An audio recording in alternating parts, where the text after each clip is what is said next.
Hi, welcome back to Stocky's video channel. A lot of people, when they think Stocky stocks, they think the best production rifle stocks in the industry. And that's true. That's what we want to provide you. But another big growth area for us is in bottom metal. And we use the term bottom metal as sort of a generic term to be all-inclusive of whatever goes in to the bottom of your rifle stock, right down here. Okay?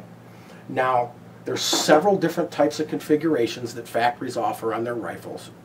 For the sake of this video, we're going to talk about the Remington 700, which is unquestionably the most popular bolt-action rifle on the market today. Remington offers two different configurations. As do most manufacturers, there's a blind magazine model. Okay, this is otherwise known as an ADL. Now, Remington coined that term back in the 60s, I believe. So, what it stands for, I don't know, but it was a low-cost alternative to the BDL, which had the hinged floor plate. Okay, so these just need a trigger guard. Now, the next one that Remington offers, and this is most of their rifles, is the BDL, or hinged floor plate configuration. Now, there is a little bit of confusion because Remington, when they came out with the special purpose synthetic, the SPS, what they did was they replaced the ADL in their lineup.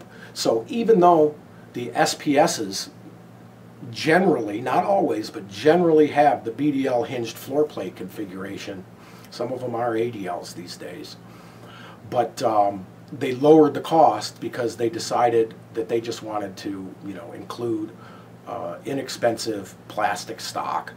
And Remington doesn't use plastic in their bottom metal that I'm aware of, but a lot of manufacturers do use plastic, and even Remington uses what we affectionately term in the industry as pot metal. Now, these are very serviceable bottom metals, very serviceable floor plates. However, they're not the cleanest. They're not the sharpest. You can look at them and you see all the corners are generally rounded.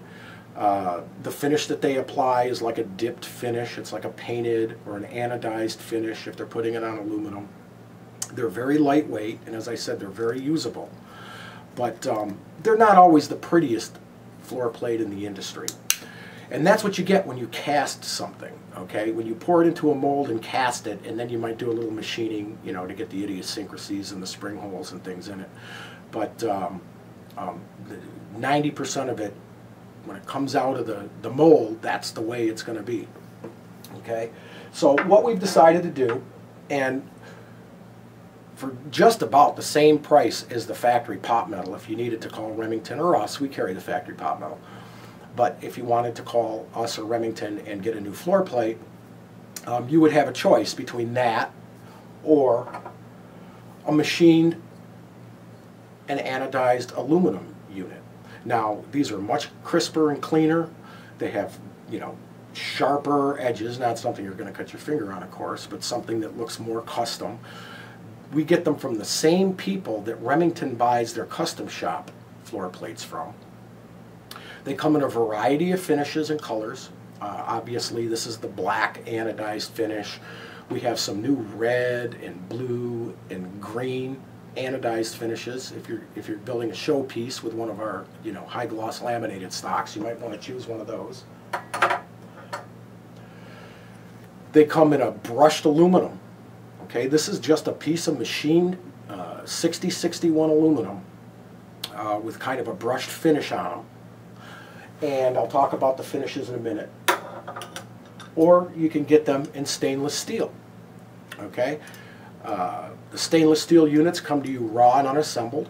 They're designed to be either just assembled and put into your rifle, and they'll look great. They're stainless steel. They have a kind of a sandblasted finish, just a satin finish. Okay? Or we leave them unassembled so you can paint them. If you're going to match your rifle to them, you can parkerize them, you can Duracoat them, you can do pretty much anything you want to do to this bottom metal and get a lifetime of good service out of it. That's the stainless steel. And then we have the blued steel. Okay, and these also come unfinished. Now, the advantage of the steel units is strength. I mean, you would want to select one of these on a tactical rifle, something that was going to get really hard use and beat around. You might select it on a big game rifle, or a rifle that's designed to go to Alaska or to go up and down mountains and canyons. Okay, if you drop your rifle, you're not going to break your floor plate. This is solid steel. It's a very thick steel, so you're really going to get some tremendous use out of this. Or if you think you might be using it as a club, that would be a good use for it as well. Now, there's 3 different configurations I'm going to show you. This is the standard. I already showed you this, but this is the standard configuration. It's very similar to the factory pot metal, except it's machined, and it just comes with a standard brushed finish. Okay, very serviceable. Serviceable. Say that 3 times fast. Serviceable bottom metal. There's also the Oberndorf. Now, this is a bulletproof trigger guard. Okay, it has the big latch in it down at the bottom of the floor plate. Heavy recoiling, tactical. It was originally designed for big Holland and Holland Magnums and Nitro Expresses in bolt action rifles. And then I already went over the uses of the tactical steel model. Thicker, heavier, etc., etc. The aluminum, of course, is the lightest version. Now, one thing that I'll point out to you is, let's say you get just the plain stainless steel or brushed aluminum model, and it's got too dull a finish for you. Well, what you would do is get a piece of like really fine emery cloth, a sanding cloth, or what works really, really good is a Scotch-Brite pad, and just get busy. Okay, until you use the finer and finer pads if you want to, and give it a high luster finish. You can use one of the coarser pads, maybe a medium or a fine, and give it a brushed finish, that has some brush marks on it. Or as I mentioned, you can paint them. But feel free on these unfinished or brushed aluminum units to put your own finish on them. I think it's really an awesome option. Now, I'll also show you how to put your bottom metal into it, or your magazine parts into it.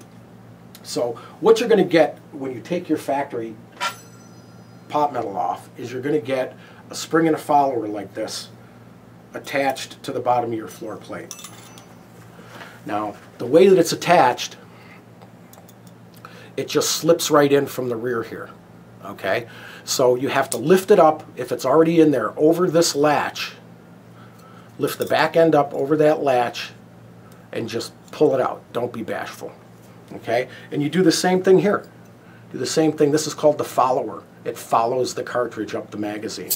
See, you just lift up the back, slide it right in, take your new bottom metal, slide it in there. I usually leave it open until I get it in the actual rifle stock.